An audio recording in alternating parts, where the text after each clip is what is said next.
Hi, I'm Kaine, and I've always been a storyteller.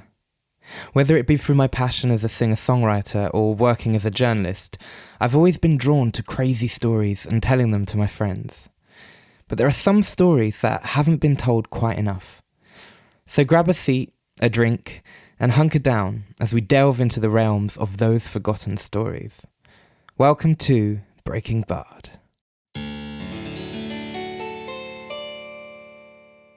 Stories untold, tales that we've spun, quite a few missing, where have they gone? Come and fill your mind with ghosts of the past, now that we're breaking bard.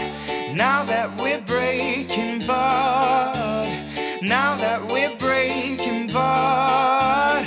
Now that we're breaking bard. Hello and welcome back to Breaking Bard. I am very pleased to be back. It's been quite a while, actually. Not like it will make any sense to the listeners, but we've had a bit of a break between episode 1 and episode 2. But we're very happy to be back, and today we have got an old yet familiar face with us. It's Maeve Sally. Hey Maeve, how are you? Hi Kaine, I'm good, thanks. Thanks for having me back. Of course. How does it feel to be back on Breaking Bard? Really exciting. I heard that there was so much choice for the next episode, and feeling super privileged to be the one who got picked up spot. Obviously, as you all know, Maeve and I live together, so all of this is logistical, but we're very happy to be back, and today I have quite a nice story for you, which I actually found on Facebook as I was scrolling along, because the idea for stories come from documentaries or articles or friends now that are sharing things with me like you have before. But this one, I was just scrolling down Facebook and I came across a picture, and I will show you the picture now. Don't read the writing, just focus on the picture. So I'm seeing a beautiful woman with plaits, pigtails, I'm not sure what the term is. Braids, yeah. I'm seeing a beautiful woman with long, dark braids. I'm wearing a really nice jacket and a crop top, standing in the mountain. Sound quite modern, but this picture was actually taken in the 1950s. But the printer is black and white. We've just got a new printer, everyone, and it's black and white. Yeah, she looks beautiful. I don't really know what more to say about it. No, of course. But so basically, the caption underneath read, Yma Sumac, a descendant of Atahualpa, the last Incan emperor. And the picture was taken in the 1950s. Wow. So I was like, is this an Incan princess that I have on my feed? So obviously it really intrigued me, so I gave her a Google and fell upon this story of an extremely talented yet somewhat controversial soprano singer whose career would span over years and inspire countless artists. But I had never heard of at all. What's never her heard name? that name. Yma Sumac. I've never heard that name before. Well, you may not have heard the name, but let me play you something. Hey podcasterinos, Kaine here from the editing room. Unfortunately, due to copyright reasons, I've not been able to share any of the music that I've shown on this episode. But as it's so important to this episode and its story, I invite you all to go right now, press pause, and go and check this episode's description box. There I'll have put all the links to the songs that you need to hear to really experience this episode. Thank you again, and so sorry for this inconvenience. So we've just finished listening to Choncho by Yma Sumac. I invite all of our listeners to go have a look at it on YouTube. Maeve, what did you think? Wow. I'm speechless. That's incredible. I mean, the end was really impressive, especially with the highs. She got so high. She goes so high and she goes so low. And so low. And that wow. And so many different noises that someone can make with their voice. It's so impressive. And also she's like going around the music video, like shows, basically she's in like this set, Hollywood set probably, of like a huge kind of Amazonian forest, and there's like parrots and like vines and stuff everywhere, and she's like going around singing, and you can never tell what instrument's her voice or not. Like she sounds like a flute, a parrot, like yeah. Sometimes, and it's even weirder because you're looking at the video.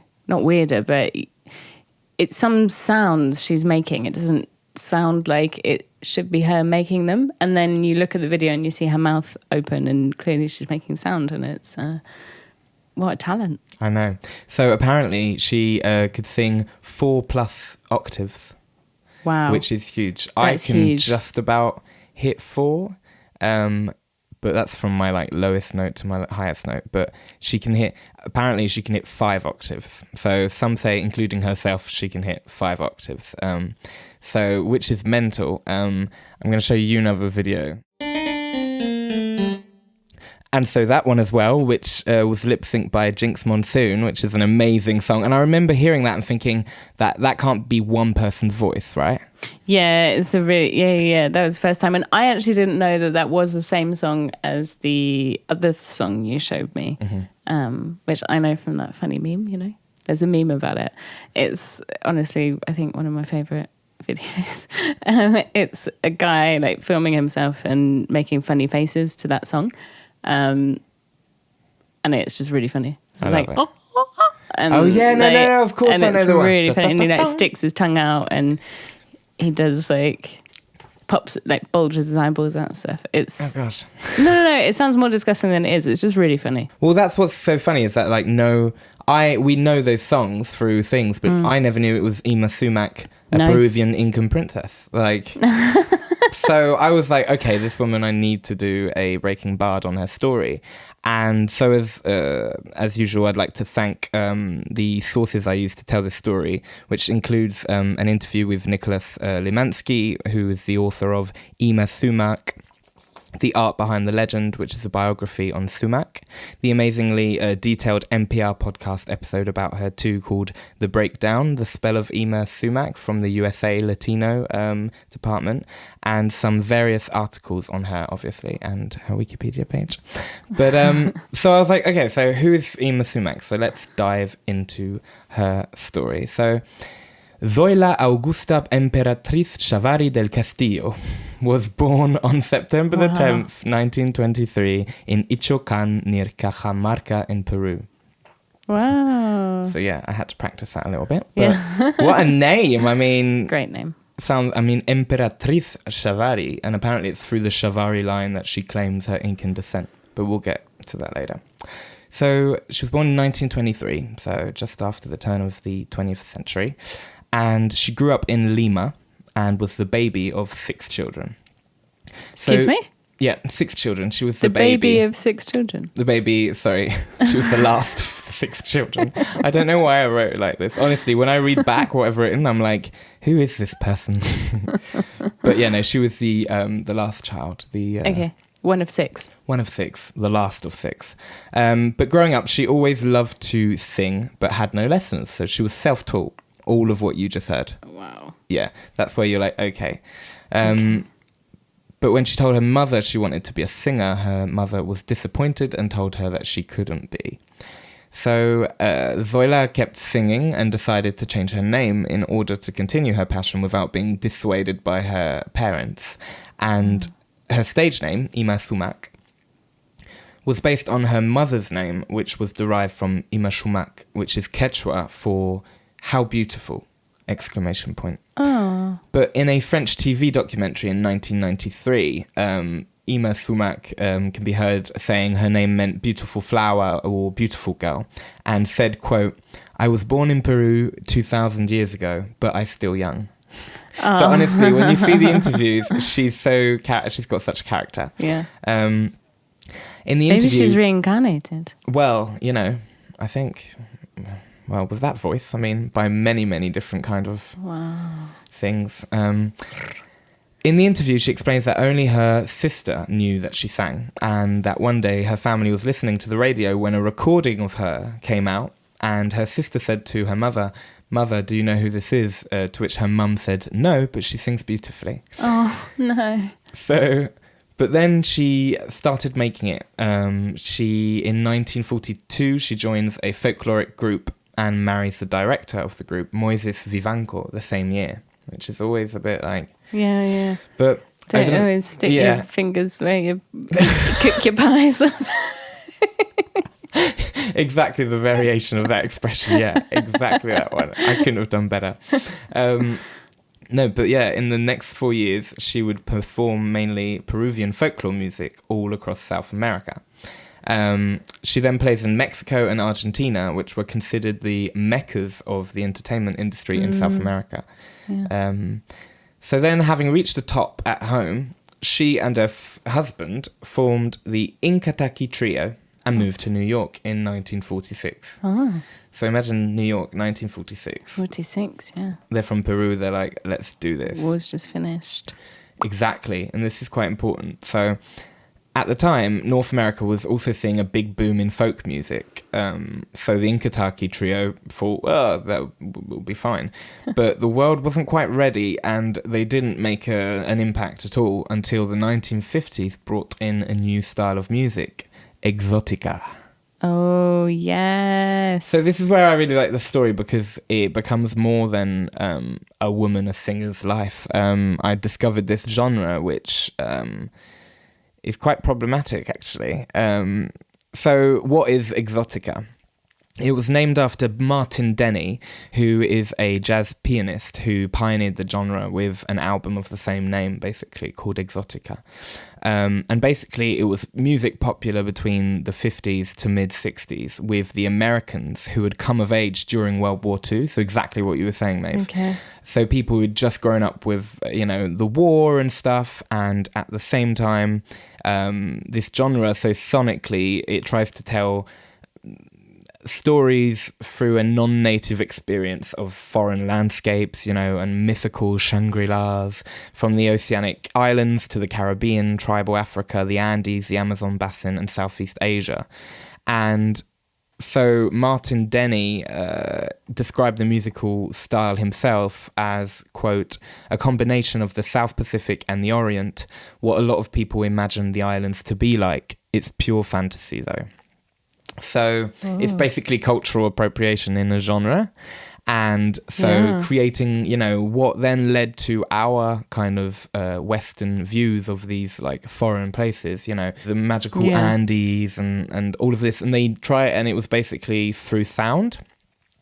But at the time, many say that it was born from this desire for travel and escapism after World War II. So the music allowed people stuck at home to kind of like travel around the world. Imagine something different. Exactly. Guess. And this was just as the aircraft and tourism industries started to boom and people could fly places. So, but as a genre, it's since been criticised and as being culturally insensitive and just incorrect, really, of these places. Well, yeah. I mean, for sure. Yeah. And it's true that it probably sinks into everyone's mind, the musical. I think it's a really interesting kind of... It's I've heard like that genre or it being thrown around, but never really known what it was, I guess. So that's really interesting to hear the roots of it. And yeah. Definitely. So Peru was one of those countries that was becoming more and more appealing to tourists, with the discovery of Machu Picchu in 1911, and then the first hotels being made in the 40s. So an enchanting singer like Yma Sumac was rather well received in that vibe. Was it in the 40s? That the first hotels, started to kind of, I know, Machu Picchu. Just for you listeners, Maeve and I actually travelled around Peru with her boyfriend Quentin, our other flatmate, and we climbed Machu Picchu, didn't we? We did. Yeah. All 2,646 steps. All 2,646. And back down. Quentin did his knee in. I know. How many kilometers? Didn't we walk like 25 kilometers in 24 hours? Something crazy like that. Yeah, because we walked up and down that mountain, and then we walked down Because people don't realize Machu Picchu is a mountain, but then it's on a mountain. So you go up to the ground level of Machu Picchu, and then you can climb one of the mountains next to it, so you can see Machu Picchu from below. But it brings you up to past 3,000 meters high. Yeah, it's really high up. You could see. And then you've got to walk down, and then a lot of people would take the bus down from Machu Picchu back down to the village. But what did we do, Maeve? We decided to walk down. So we did that, and that was more stairs. And then we had to walk, I think, 10 or 12 kilometres along the railway tracks to get a bus to go back to where we were staying. Which the bus was like 3 hours. I mean, basically the whole... We didn't make it easy for ourselves, I don't think. And it wasn't until we were on top of the mountain, actually, that I realised that we then had to walk another 10K. But yeah, it kind of just hit me there and then. But we did it, we survived. We did it. And also look at us talking about how annoying the logistics was. I mean, it was amazing. Like Machu Picchu is so beautiful. It's incredible. Let's tell our listeners that. We got so lucky with the clouds. It was super clear, wasn't it, when we arrived? And then we saw the clouds come over and cover everything. And I mean, Machu Picchu itself needs its whole other episode because there is a sense of mystery there. I mean, it wasn't discovered until 1911 and it, been hidden away from the Spanish for 500 years, and I don't know, when you're up there and the sun comes up, because we were up there by just before 6 a.m, it's just absolutely stunning, isn't it? It's so good. And Peru as a country, love it so much. But back to Yma Sumac. So in 1950, she signs with Capitol Records, who at the time had Frank Sinatra, all right, Peggy Lee, and Nat King Cole amongst their biggest artists. So not bad. Not bad for yourself, girl. Not bad. Is this with her trio, or has she dumped them? They wanted her, but were not particularly fussed with her husband or cousin, because it was her husband and her cousin. Scandalo, no. Scandalo. So they were like, we want Yma.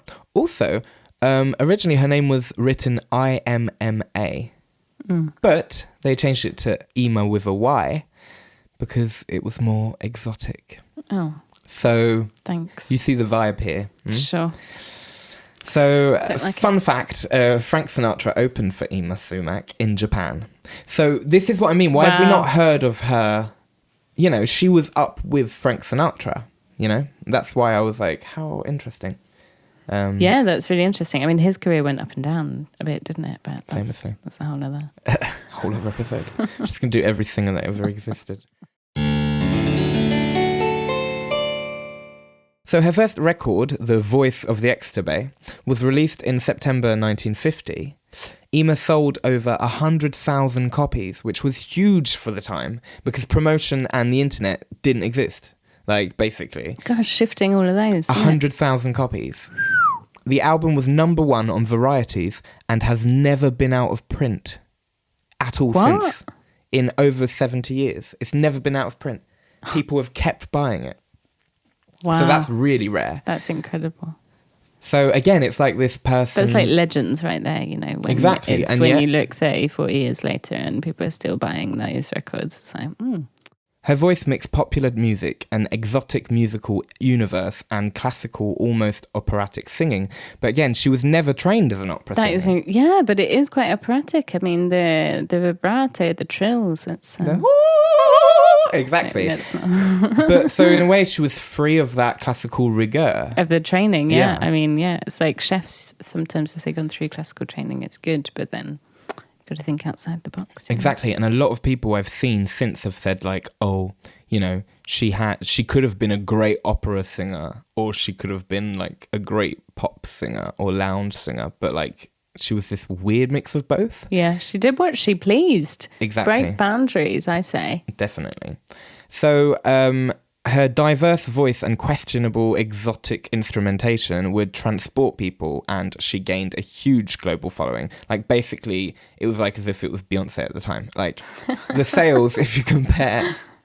A review of the album from Brazil says, quote, "The problems of our modern world are forgotten through the magnetism of this fabulous gift, which comes to us, directly descended from Atahualpa, the last of the Inca kings." So the whole world was being seduced and enchanted by her talent and music. But can you guess who wasn't? No. her own country, Peru, was not having any of it. Yeah. She went a bit too far with the exoticism. So, though many were quick to believe her ancestry claims, there were also those who doubted that she really was a direct descendant from one of the last Incan kings. People tend to say that it was a US marketing ploy, but she actually was claiming to be of Incan royalty way before she ever set foot in America. Oh, okay. So the government of Peru in 1946 formally supported her claim to be descended from Atahualpa, the last Incan emperor. Really? Yeah. However, her biographer, Nicholas E. Lemansky, claims that her Incan royal origin was not true. So we will never know, basically. Oh. So, yeah, so we don't know what's true. I'd like to believe that she is. I mean, I think everyone's a princess in their own right. Yeah. Especially with a middle name like Emperatriz, you know. So that was like a middle name? I thought that was like a title that she'd like put on herself, like Empress. Zoila Augusta Emperatriz Chavari del Castillo. Wow. Which basically means Zoila Augusta, the Empress Chavari of Castile. Yeah, yeah. So why were Peru so upset? Well, in 1954, she gets a big Hollywood break in a film called The Secret of the Incas. Oh. With Charlton Heston, who I googled is a chiseled god of a man who was basically in every film ever at that time in Hollywood. I've heard the name, but... Yeah, Charlton Heston. And so in it, Yma plays an Incan high priestess whose power is using her voice to kind of manipulate and like kind of save the Peruvian people. Okay. Are you on your phone during Breaking Bad? I'm Googling who Charlton Heston is. Sorry. That's okay. Was that rude? It was to get into the context. Oh, I have seen him. You have? Give me a look. Please. Sorry. Oh, no. Oh, yeah. Oh, right? yeah, exactly. Yeah, that third one. Yeah, right. Mm-hmm. Oh, God. So Ben-Hur, exactly. The actor of Ben-Hur, everyone. Charlton Heston. Charlton Heston. Ben-Hur. So, big Hollywood break for a Peruvian non-white woman at the time was very big, actually. Yeah. So now in one scene, she's standing on the edge of this cliff and she's singing to all these Incas in Cuzco who are just swaying to and fro, watching her sing like zombies. And the real people of Cuzco were furious at the cultural whitewashing of their history and identity. Well, yeah. And angry I bet it was full of inaccuracies. And like... Exactly. And angry that Yma Sumac would play into that and let them kind of be portrayed as such. Yeah, for sure. So sell out, I guess, for them. Well, that's what they thought. During her tours, Yma would be greeted by protests and even had tomatoes thrown at her. Wow. Yeah, so it turned back. Whoa. So she was touring around the world, and for all these people, she was this glamorous, exotic, singer. And for the people at home, they were like, you're not authentic, girl. You're not being your true self. Exactly. And especially, she had a background of folkloric music and stuff, and now she's doing the pa-pa-pa-pow kind of vibe. So, the stereotypes of the film were very damaging to her own people, and local newspapers would comment on how she was essentially making money from portraying a Peru and Cuzco that didn't exist for her own profit and fame. An article from El Comercio in 1959 claims that during a tour in Arequipa. So we went to Arequipa as well in Peru, and when you get the bus there, there's just people shouting for the destinations of the bus, and there was Arequipa, Arequipa, Arequipa, and there was also Puno, Puno, Puno, Puno, Puno. That was great. Each one has its own rhythm, which is really nice, so you can clock it, recognize it. Exactly, it's so cool. But so during a tour in Arequipa, people whistled and hooted at her because with her statements, the quote, renegade Peruvian had often made her countrymen look savage and primitive. She may be admired by her art for her art, but her unworthy attitude as a Peruvian can never be forgiven. Oh, wow. And that was an article in El Comercio, which is a big newspaper in Peru, in 1959. So she, was kind of... Yeah, that not got popular. Serious. Not popular. Popular everywhere but home. Another thing that she was critiqued for is that a year after the movie came out, she became a US citizen. And people saw that as her selling out her folkloric influences for the Exotica genre. So in the episode with NPR, they spoke with Zoila Mendoza, who's a Peruvian anthropologist who wrote about Sumac. Okay. And she said that she was caught between her original art and the fans who knew her from her folkloric background and what she was expected to be in this different cultural context, which was the US. Yeah, I mean, you can imagine that if she got like signed with Capitol Records and things, a lot of choices would probably not have been hers. But, you know, she did it for the sake of, getting well known and for getting money in. And I mean, you see that happen a lot with just fame in general, I guess. And then you put that into the context as well of coming from a different background and a different culture. And it's, you know, going through some whitewashing for the purpose of it being entertaining to, you know, it's, I mean, it's a real pity. Well, it still exists, you know. Yeah. But it's just crazy to see it happening back at that time as well, of course. Well, yeah, I mean, I guess famously it's not really surprising, but... no. But, I mean, it's kind of not surprising now that you'd say... You know, I can believe that it might not have been her first choice, if that makes sense. But, you know, you... Got to do what you got to do to make money. Yeah. So her biggest critic, José María Arguedas, a Peruvian novelist who wrote a book called Nuestra Música Popular y sus Intérpretes, had this to say about Yma, quote, "How can a woman who can't even speak a word of Quechua, who grew up in Lima far from the mountains, sing traditional songs of the Andes? She's deformed the Andean music, making its most noble intents a pleasing show for the common people." Wow. I mean...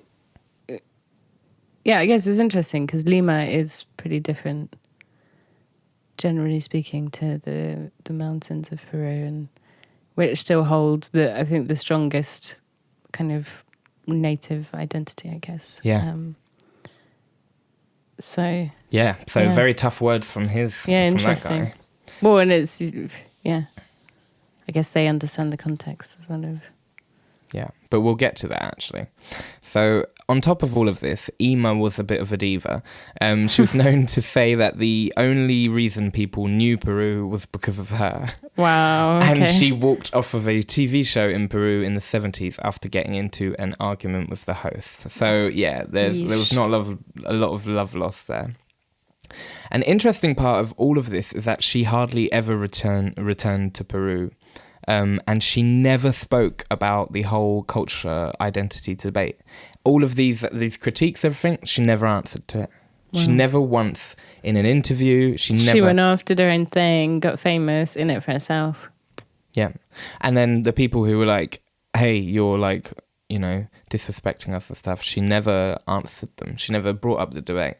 So quite interesting, but it seems she had personal issues that were keeping her busy. So the same year the movie came out in 1954, she couldn't get back into the US after touring because of a huge IRS claim that she would take 30 years to pay off.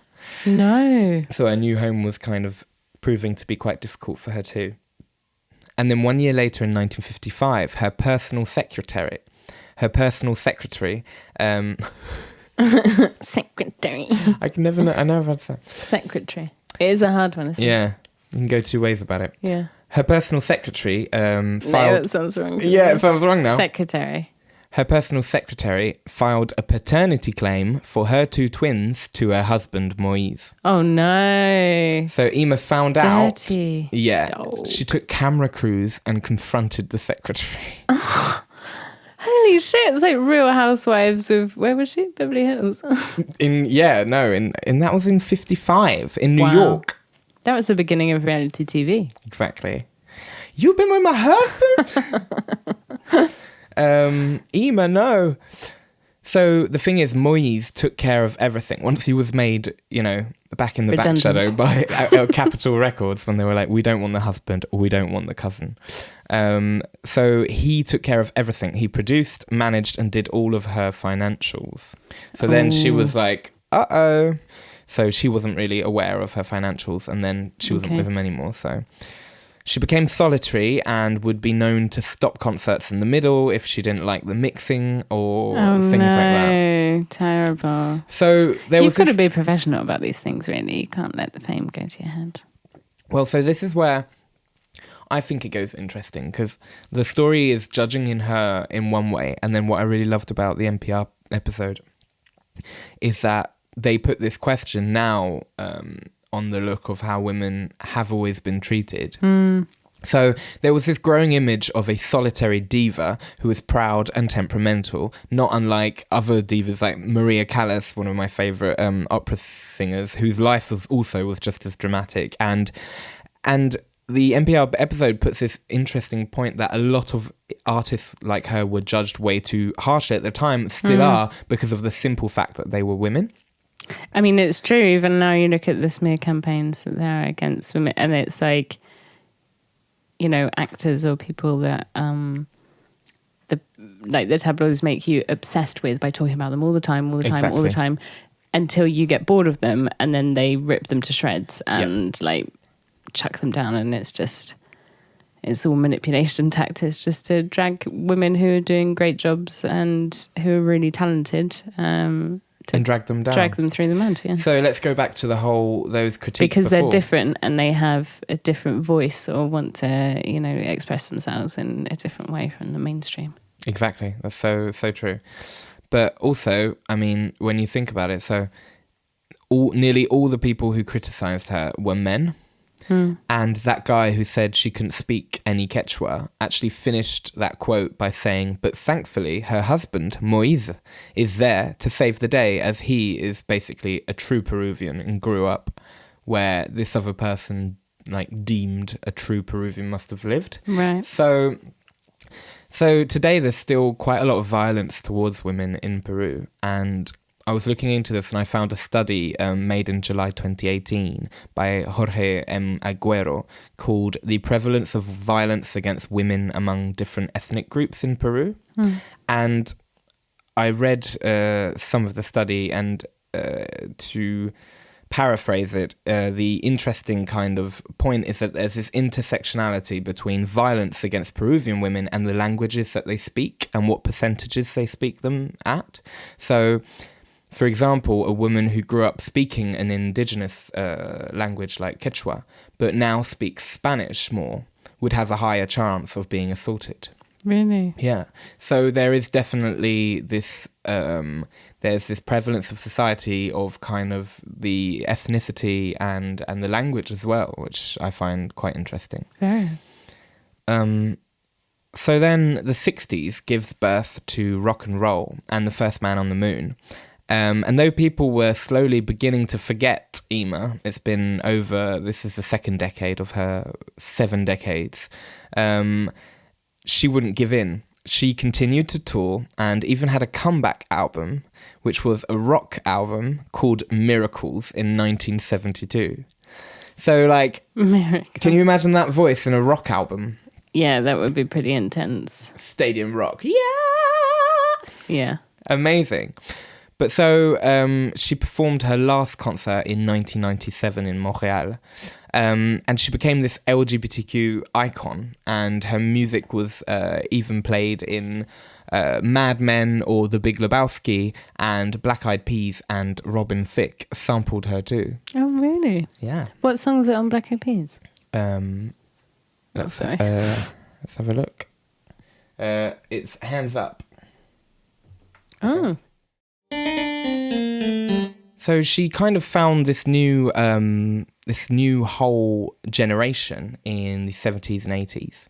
And there was this anecdote in the NPR episode where basically Yma was at a public function and she was hungry and tired, and she sees this room with loads of youths, and she was like, let's go over there so I can have some peace and quiet because no one will recognize me. But of course, when she got there, all the young people, having heard her through different variations of samples or, throughout the decades and this rock album, recognized her and were all like, oh my God, it's Yma Sumac. So, she had like this... Cher. She's like Cher, exactly. So, but, despite this long and active career, she still had unfinished business with her home, Peru. So in 2000, so it's been like 50 years since she's moved away from Peru. There'd been that TV, show where she left in anger in the 70s, and there was all these critiques going through, quite a lot by men attacking her, and she never responded to it. So there's just been this cold front of silence between the two. And so in the 2000s, a radio host, and I'm guessing a fan, called Miguel Molinari, used his platform to make the case that she should feel safe to come back to Peru and finally receive her musical recognition while she was still alive. Uh-huh. Because at this point, she's, over 80. She was born in 23. So, quick maths. Well, yeah.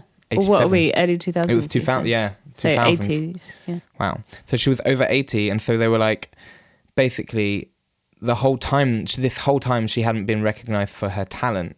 And so thanks to the radio host, and with time going by, the country had mostly had a change of heart. And enough time had passed that she wasn't being recognised for her talent. And also people realised that she was a product of her time. Because, she presented this inauthentic image of Peru. But that interesting point about, being a non-white woman in the 50s in Hollywood, it just didn't happen at the time. It did not happen. No, and I guess that's at least a small part of representation, I guess. And we never know, which manager or whoever said, yeah, we'll do something about Incan, At the end of the day, it all does come down to one person. Well, she wouldn't have written the film. Exactly. Let's put it that way. So it is this whole thing about with art, if you are the front woman or the front person, then you get all the blame, basically. But it's there's always a team behind you.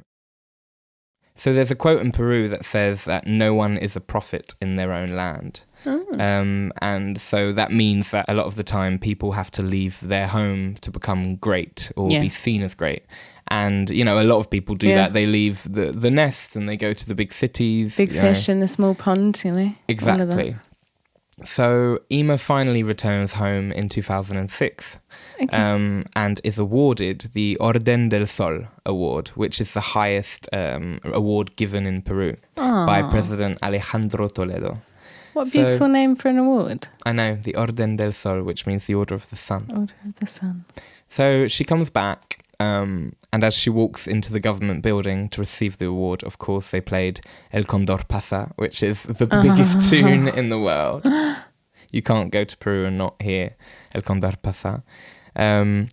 An anthropologist, Zoila Mendoza, said that in Peru, especially Andean people, as they approach death, they have to look back to what they've done in life, which is like the opposite of a bucket list. But look back at what you've done to recognise what came before, to see what is ahead of you. And one thing that really was quite touching, I found, is that in interviews all across her, like after that and before she died, she promises that she had never forgotten Peru. It had always been in her heart. Been in her heart, bless her. So yeah, and then in 2008, after a 9-month-long battle with cancer, she passed away in 2008. And so that's the story of the Queen of Exotica, Yma Sumac, the Incan princess. Wow. Thanks for telling me that story, Kaine.